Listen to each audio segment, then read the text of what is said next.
David Cameron waking up to a second day of damning allegations made in this new book written by a former Tory donor, Lord Ashcroft, and our next guest, the journalist Isabel Oakeshott. Very good morning to you. Morning. So this is day 2. I wonder how you're feeling about how day 1 went. Well, we're obviously absolutely delighted with the level of publicity. People are hearing about this book in America, in Argentina, all over the world. So I don't think any author could complain about that. Why did you write it?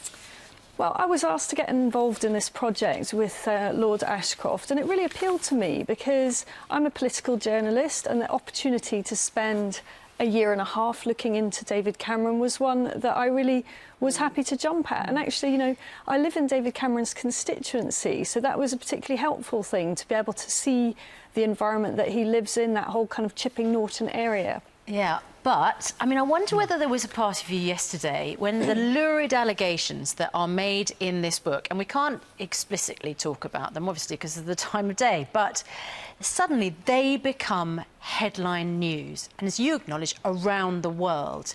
Now, it's a small story, an anecdote, in a big book.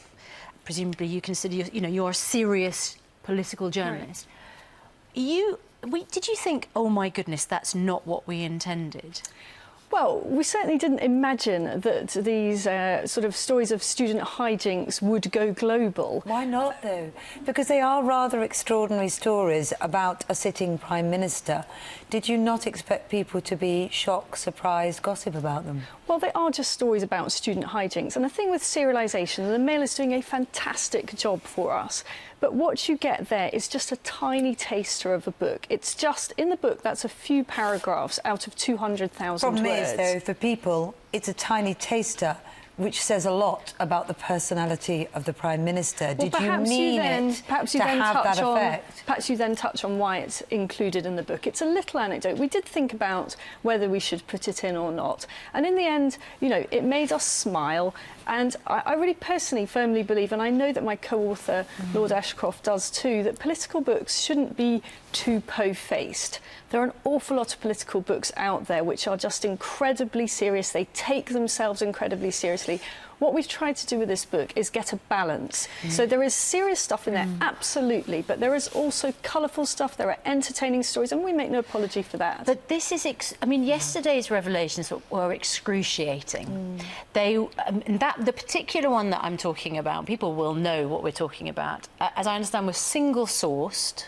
And as journalists, we would normally expect to have more than one source before you publish something. Well, hang on a minute. This is not Watergate, is it? It's a small story about student hijinks. I think it was the way people think about the Prime Minister, though. You must admit that. So to have one source... Would you have put a team of researchers on that little anecdote? Would you? Well, I think I would. Do you think you maybe should have done? And I wonder... the reason I ask that is because Number 10 say they won't dignify all of these allegations with a response.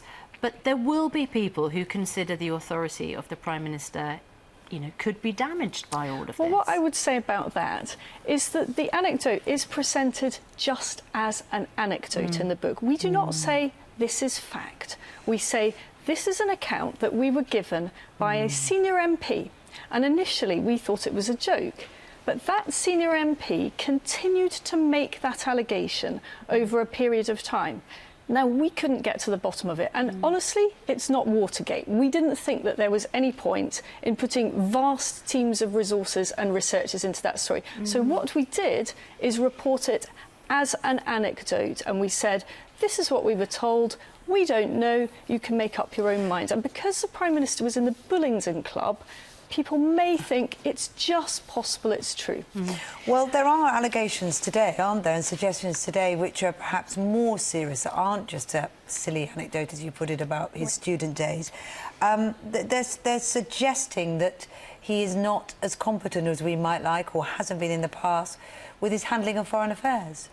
Well, you know, the Prime Minister is entirely used to allegations like that. That's what politics is. It's claim and counterclaim. So I don't think he would be at all taken aback by that. But I think what today's serialisation shows in the Mail is that the book does cover serious issues. There is a lot of attention to foreign policy. We look, for example, at how he's perceived by foreign administrations, which is quite an unusual thing to do with a biography. So this is a very rounded piece of work. OK.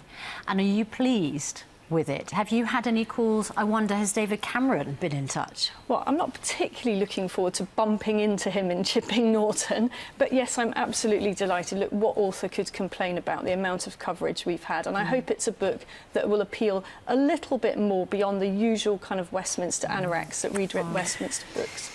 What we've got to understand is there are large numbers of people coming across the Mediterranean, landing in Greece, landing in Italy and being told they can stay in Europe. That is the source of this problem. And ultimately, I think the EU needs to rethink its strategy.